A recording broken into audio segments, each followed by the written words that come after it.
And now I'd like to welcome Charlotte Bedford back to the stage. She's here to talk about some of recent trends in RSE. Charlotte Bedford.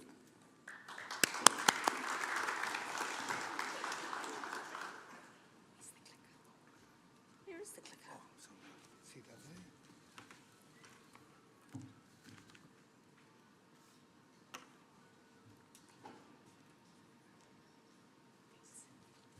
Thanks very much. Kia ora anō tātou katoa, and warm Pacific greetings to all of you who are here in the room today. Thanks once again to Horticulture New Zealand for the opportunity to speak at this year's conference. As always, this is a joint presentation with Richard Bedford, and I'd like to begin by acknowledging the many hours of data collation and analysis done by Richard so that we can present these summary tables and graphs here today. And like last year, while I'm doing the talking, Richard will come and answer any questions at the end. So this year's presentation is going to give an overview of some of the recent changes in RSE recruitment. We're going to look at some of the changes by source country and by different sized employers, diversification in recruitment and some of the shifts by RSEs to new source countries, as well as looking at women in the RSE. Then we're going to shift and have a bit of a look at what's happening with recruitment under Australia's PALM scheme, especially under their short-term seasonal PALM, before wrapping things up with a few comments on looking ahead. So in this slide we have RSE arrivals since 2007, and the line shows the annual cap. So you can see that from when the cap started increasing in 2013-14, demand for RSE labour was at or exceeding the cap. Since borders reopened post-COVID, the cap has continued to increase, but RSE numbers have largely plateaued, and there's been a decline in total numbers in 24-25. You can see that the gap between the arrivals and the cap limit is increasing. This would seem to suggest that there is something of an equilibrium being reached in the RSE. And part of this will be a readjustment or recalibration in numbers following the surge in recruitment post-COVID. But there's also a level of self-regulation occurring, both in terms of employer demand and with supply of labour from the Pacific end. We're not seeing endless pressure on the cap for more growth. And we're going to come back to the slide at the end. In 24-25, we had 177 RSEs who recruited a total of 16,851 workers. That's 748 fewer workers than in 23-24. So this slide shows you where the changes in numbers and workers recruited has happened by size of employer. And you can see in the left-hand column there, we've got size categories based on number of RSE workers. In the smallest, you start with an average of fewer than 10 workers, and the largest is up to over 500 workers. So you can see that most of the shortfall in recruits in 24-25 has come from reduction in numbers brought in by the 14 RSEs that recruit 250 or more workers each. These 14 RSEs account for 8% of the total number of 177 RSEs, but bring in almost 50% of the total number of workers. So interestingly, you can see for all the other size categories, and especially the small ones, that they actually saw an increase in worker numbers in 24-25 rather than a decrease. So these next three slides look at some of the changes in recruitment at the country level. Here on the left-hand side, we have RSE arrivals for Vanuatu, Samoa and Tonga since the scheme began in 2007. And on the right-hand side, you've got arrivals for each of the three countries over the last 3 years. So the main thing to note is that our three largest RSE source countries have experienced a drop in numbers since 2022. For Papua New Guinea and for Kiribati, which is on the next slide, they're the only Pacific countries to see an increase in worker arrivals in 24-25. Papua New Guinea's numbers have more than doubled between 22-23 and 23-24, up to 640, and they then had a small increase of 18 workers in the last year. Papua New Guinea and the Solomon Islands both have a strong focus on growing their numbers under RSE and under Australia's PALM scheme, And the Solomons has seen a steady increase in numbers up to a peak of 1,207 in 23-24, with a small decline of 30 workers in the last year. Fiji has almost doubled their pre-COVID numbers in 22-23 and then increased again to almost 1,100 in 23-24 before dropping back in the last year. And Kiribati is the other Pacific country, along with PNG, to experience some growth in numbers in 24-25. Like Fiji and PNG, Kiribati saw a big increase in their numbers post-COVID when borders reopened. And Kiribati had over 660 arrivals last year. Tuvalu has experienced a drop, both in the numbers of RSEs recruiting and in the number of workers. And for Nauru, they had their first time since COVID, they had workers in 24-25. So one factor that is contributing or may be contributing to a drop in numbers for some countries is employers are diversifying their recruitment. So here we have a breakdown of RSE employer recruitment by number of source countries, pre-COVID, 2018-19, and in the last year. So the first thing to note, the number of accredited RSEs has increased. We had 146 RSEs in 2018-19 who recruited from 9 Pacific countries and 6 Asian countries. And by 24-25, that had increased 21% to 177 RSEs. The next thing to note, just over half, 54% of the 177 employers last year recruited from just one source. This is a lower share of RSEs recruiting from one source than was the case in 2018-19, when 68 recruited from only one country. The other 46 in 24-25 recruited from 2 or more sources. And of those recruiting from multiple countries, the majority are going to 2 or 3 sources. We had fewer RSEs in 24-25 that recruited from 6 or more countries than we had in 2018-19. So this suggests that there is some consolidation occurring around the 2 or 3 source country mark. And the RSE that recruited from 10 sources last year was Horticulture, with seasonal workers from all Pacific countries plus 1 Asian country.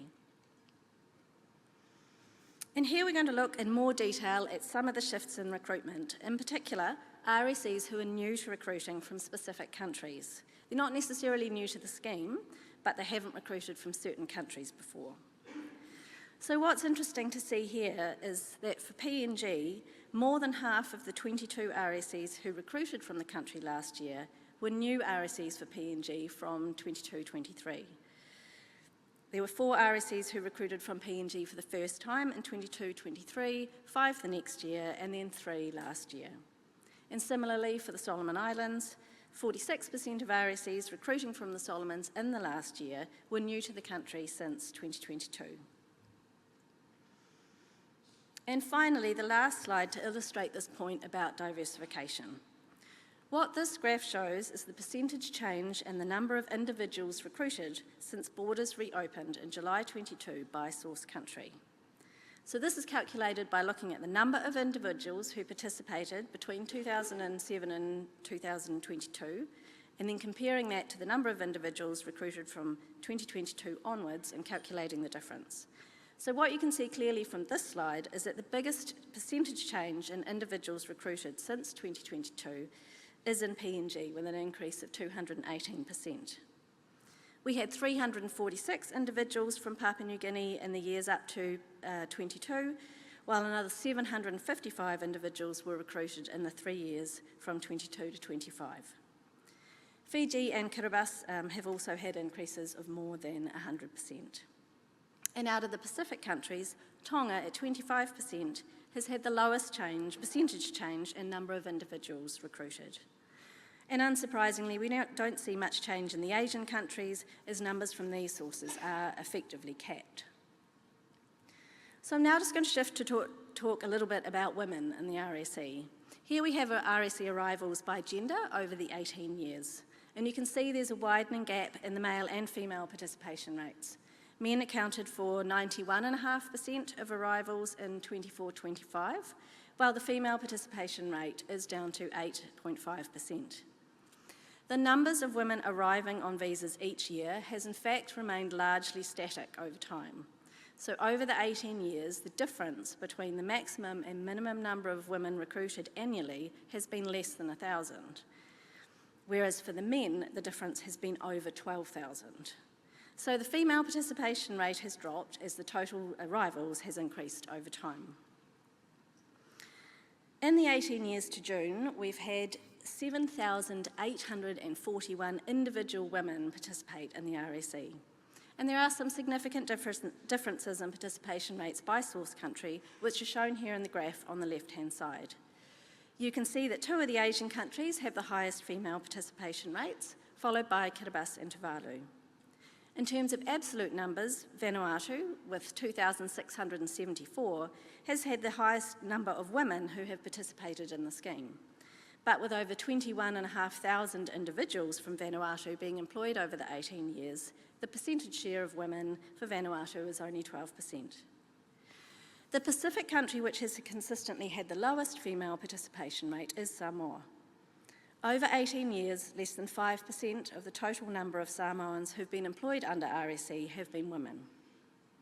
Samoan cultural values and practices have played an important role in influencing women's participation in short-term labour mobility. As you can see, Samoan women have been much less involved in seasonal labour migration than women from 2 of their Polynesian neighbours, Tuvalu on 30% and Tonga on 12%.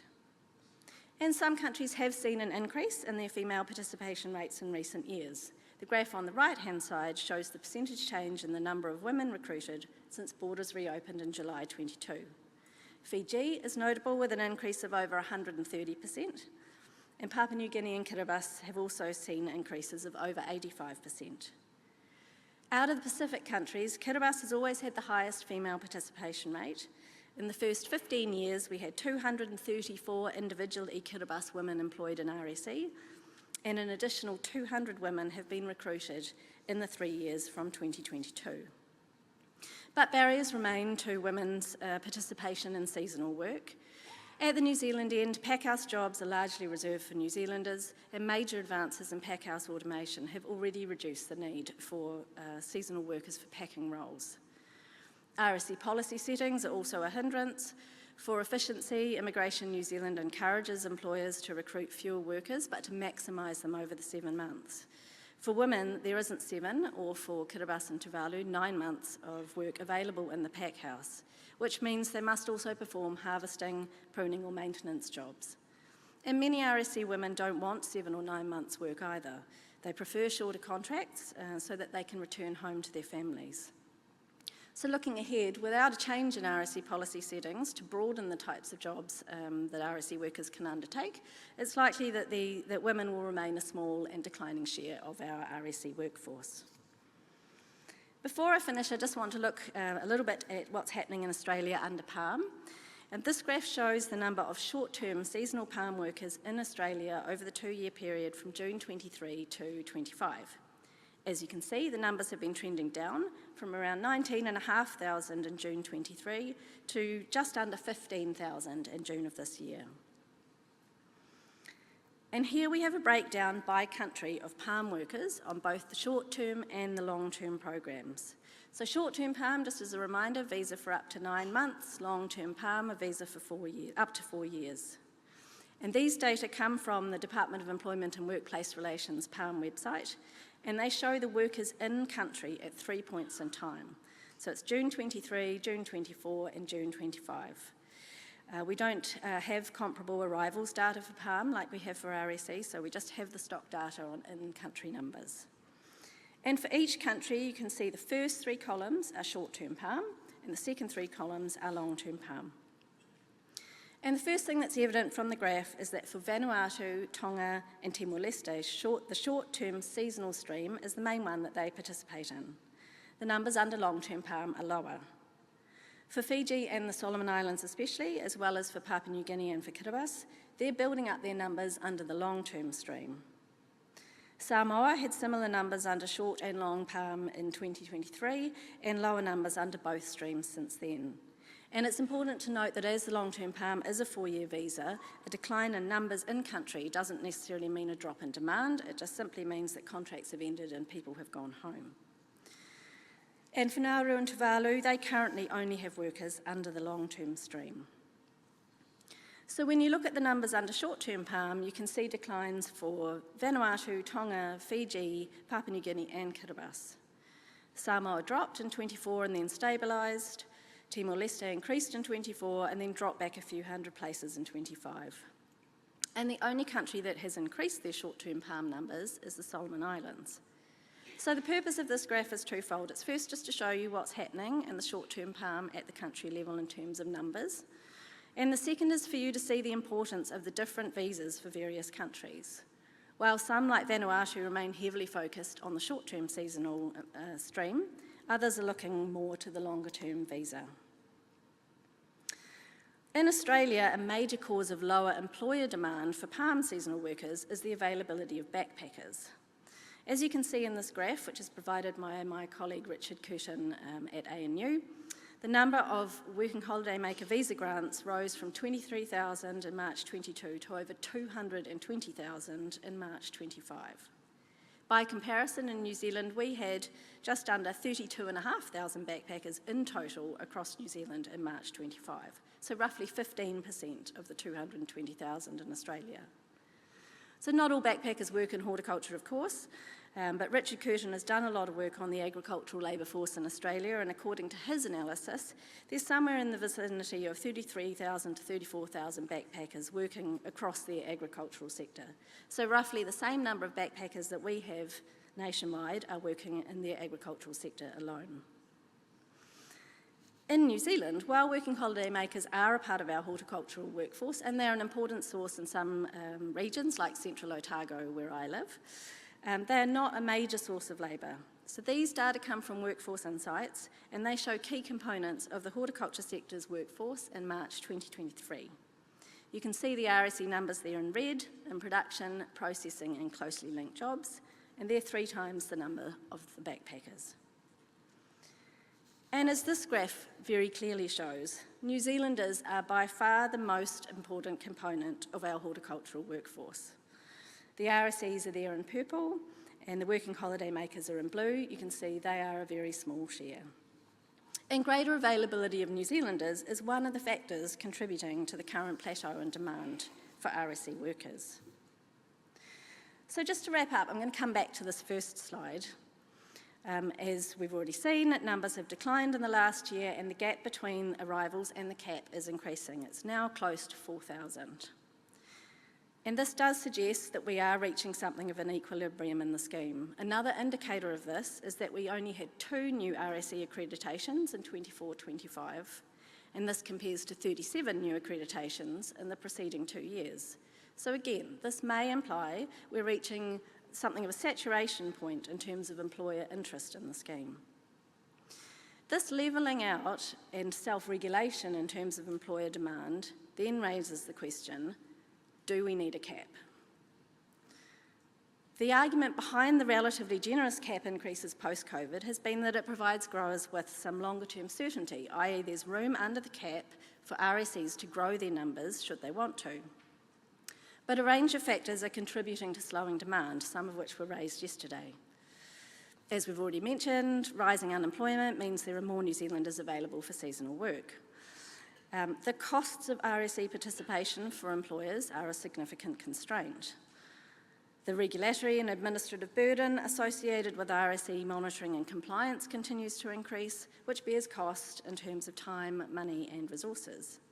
The RSE policy review, which began in 2019, is still not finished, and as Minister Stanford advised yesterday, has been delayed again until 2026.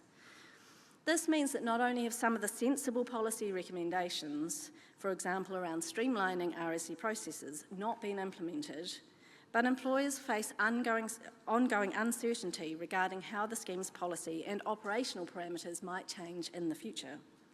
And then, of course, there are external factors such as the frequency and severity of weather events, changing policies like US tariffs, and consumer demand in export markets, which all impact on producers. There are new visa pathways which allow employers to have workers for longer, have more flexibility and less administrative burden than RSE. There's a good opportunity now to more closely align RSE with these visa settings. I think it's important that RSE is kept as a distinct program, but we need to look at where there might be links with other visas and to streamline administrative requirements for consistency. And we should consider whether there are likely to be any synergies between the Global Workforce Seasonal Visa and RSE, especially around recognition of skills. This may require a rethink of some of the RSE policy settings to ensure that the tasks workers are doing and the skills they're building are recognised in terms of eligibility for the GWSV. Finally, as we approach the 20 years of the RSE, it's important to acknowledge the strength of the connections that have been established between RSE stakeholders in New Zealand and in the Pacific. While the relationship between employer and employee remains at the heart of the scheme, it's not solely an economic one. Over time, deep relationships have been built between RSE employers, their workers, families and communities. And as the scheme matures, there's now a greater focus on worker wellbeing, on skills enhancement and training, and greater recognition of the impacts of RSE participation on domestic economies and societies in the islands. The fact the scheme may be reaching something of an equilibrium is evidence that the RSE, as a complex adaptive system, is operating as it should. It is constantly changing and evolving as it responds to the differing needs and expectations of stakeholders in the Pacific and in New Zealand. Looking ahead, it's important to think strategically about what the next 20 years look like. What is the vision for New Zealand's horticulture and viticulture industries over the next 20 to 30 years, and what sorts of people and skills will they need to support strong and sustainable sector growth? What are the visions and development priorities for different Pacific countries, and how can labour mobility, and the RSE in particular, contribute to those priorities? Ultimately, it's a question of determining where the RSE scheme should fit and what it should look like, and ensuring it continues to adapt and evolve to meet the needs of employers and industry in New Zealand and of our Pacific partners. Thanks.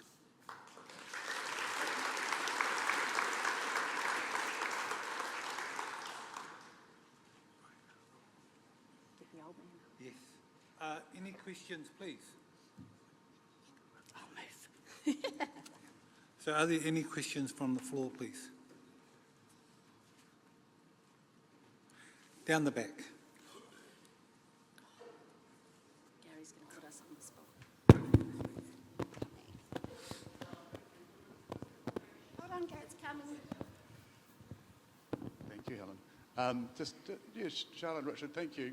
It's always great to have data to look at, and it certainly illustrates how the scheme has changed over time.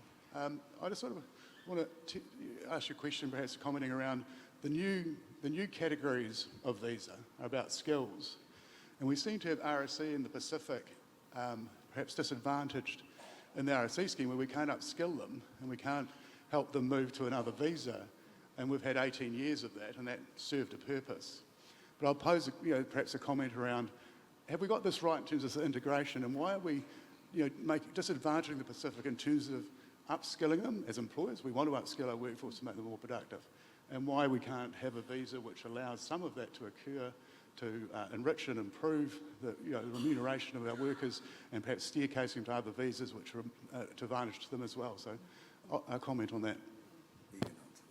And thanks for the comment, Gary. I guess, yes, that's why I said I just wonder whether there could be any synergies between RSE and the new visas, and perhaps whether it's time to look at the RSE policy settings and see whether there's the opportunity to provide more shift those settings and provide more opportunities for training and upskilling.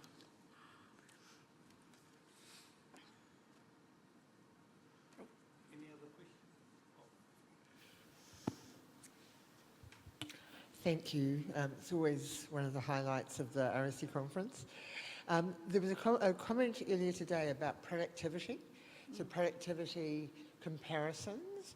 Do you know of any data that's available, any work you've done or someone else has done, that gives us a sense of that? Because that would be really interesting to look at. Productivity. Yep. Productivity of workers. Yes. Yep. We've done work on a comparison between productivity of RSE workers and workers who are backpackers and New Zealanders in the past, but we've only recently been able to start getting information, more detailed information on productivity of large numbers of RSE workers across different countries. I think, however, Hortis and some of the other employers in Marlborough have been doing extensive work on productivity of workers and also involved in different tasks. And it might be worth talking to Tahu about some of the findings that they're getting from that research. But at a more general level, there is interest in trying to assess more accurately productivity, not just in terms of which groups of workers make the biggest contribution, but also in a slightly different context in terms of what does the RSE worker contribute to the business in terms of its profitability, and also what goes back to the island countries by way of a return on their investment in the labour. Because one of the things that we have to acknowledge in New Zealand is that we're bringing in labour with a lot of skills and a lot of knowledge from the Pacific. We talk about training them while they're here, but these adults have all been educated, raised in context, most of them in rural contexts, and most of them in farming contexts. We don't pay really anything for that knowledge other than the minimum wage, which we pay to everybody, have to pay to everybody who comes to work for us. So there is a big question in the islands about what return does the country get from the RSE, not the worker, but the country. And this is a digression on your question, I actually think Jeff Lewis is probably a very interesting person to have a chat to in this regard, because he's come up with a rather interesting idea, which might be totally impractical, but it's well worth thinking about. And I won't say what the idea is, because you can talk to Jeff about it, but I think it's something we have to give more thought to, because this is a message coming from the island countries quite firmly. We know the RSE is helping your businesses.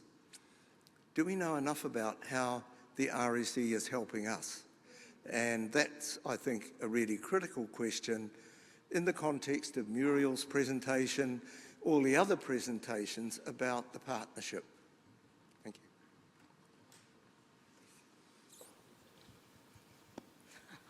you. Amazing data, thank you. First comment, I guess, is I like that over the last few RSE conferences we've talked about the data a lot and where RSEs are coming from and things like that, and we are starting to see a swing to some of the smaller Pacific Island countries, which is awesome. Shares the love a little bit, so really pleased to see that. I guess one of the concerns, and maybe your comments, but a comment to the MBIE under the policy review. So I guess we started our policy review thinking in 2019, which is a pre-COVID even scenario. We're now seeing very different swings of things. And so I guess my reflection on this information and hearing the Minister yesterday say we're now another 6 months away from the review that was started in 2019 might not even be, I mean, the cap, for example, is looking like it's not even a relevant conversation now. Allocation, possibly very similar, and they were two of the very key, I think it was 5 things, part of it. Any thoughts on it, I guess, because you guys see things from multiple kind of angles, on how we should start to look at that policy review again in 6 months? Well, I think the importance of the policy review is, yes, it did address critical questions like the cap, and that was a major question. But it also addressed a very wide range of issues. And I think the frustration that might be emerging amongst the very wide group that were consulted for that review is that, yes, COVID disrupted and changed things enormously, but a lot of the things that the review covered are the same things that are going on now and have been going on for a long time. So I guess the key thing with the review is to, and I might be being a little bit blunt here, is to try and remove it from its political context. Yes, it was under a Labor government that it took place, and it was introduced right at the minister released it proactively just before the government lost its position as government, the Labor government.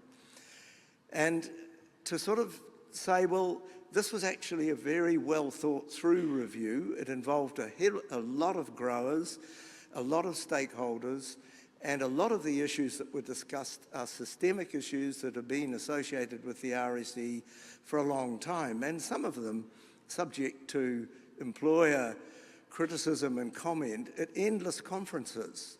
I mean, we've had the privilege of attending every RSE conference except the very first one. So I think we've been to 16 or something. And we've heard the employers talking about some of these issues for a very long time. So I think what we need to recognise with the review is, yes, it was done in before COVID. Yes, it was done in, under a Labor government. Let's put aside all of that and say, and not acknowledge, it was a very thorough piece of work done by Immigration New Zealand. And it was led by people who had a very deep knowledge of the RSE. After all, Richard Watman, who was involved in the formation of the RSE, was one of the key people involved in the review. So what I would strongly encourage the policy unit to do is to take hold of the review, look at it again in the light of comments that have come up at this conference, and say, yeah, there are a whole host of things here that were talked about in the review. We can move on these quite quickly and not try and get government again to somehow prioritise that this is important. It was important in 2019. It remains important in 2025.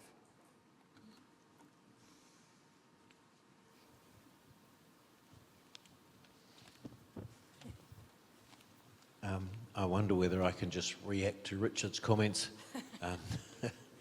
You kind of got it right, but you kind of didn't. This might take 2 minutes, Mr. Chair, if that's okay. Since our discussions that Erin led yesterday, which I felt were exceedingly good, actually, he's a wonderful chair and we're very privileged to have such a wise man leading us. One of the things we've been discussing together with Gary and a few other guys was what do we do now? You know, where do we go in the situation of we feel we need to make some progress on some work with RSE. I put it to the team that we actually need a 10-year strategy. And a 10-year strategy then becomes far more apolitical, which is a little bit what like you're talking about, Richard. But as an industry, I think we need to get together. I think we need to decide what do we want the scheme to look like in 10 years' time.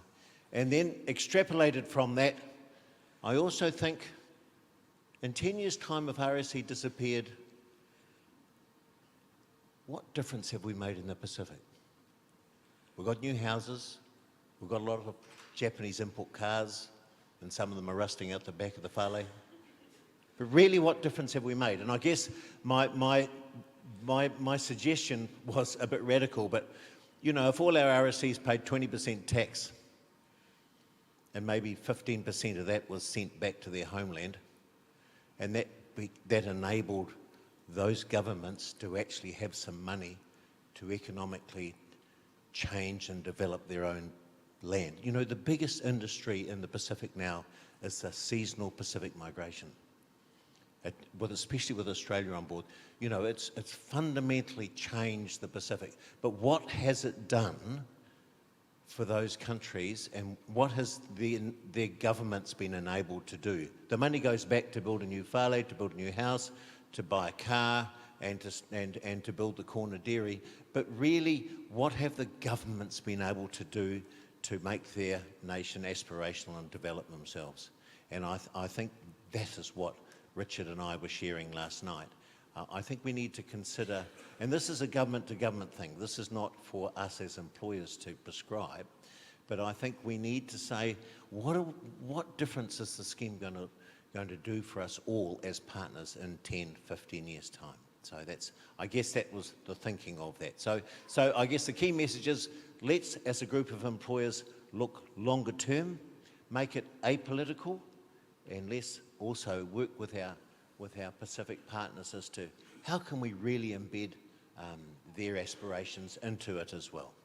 Thank you. Thank you, Jeff.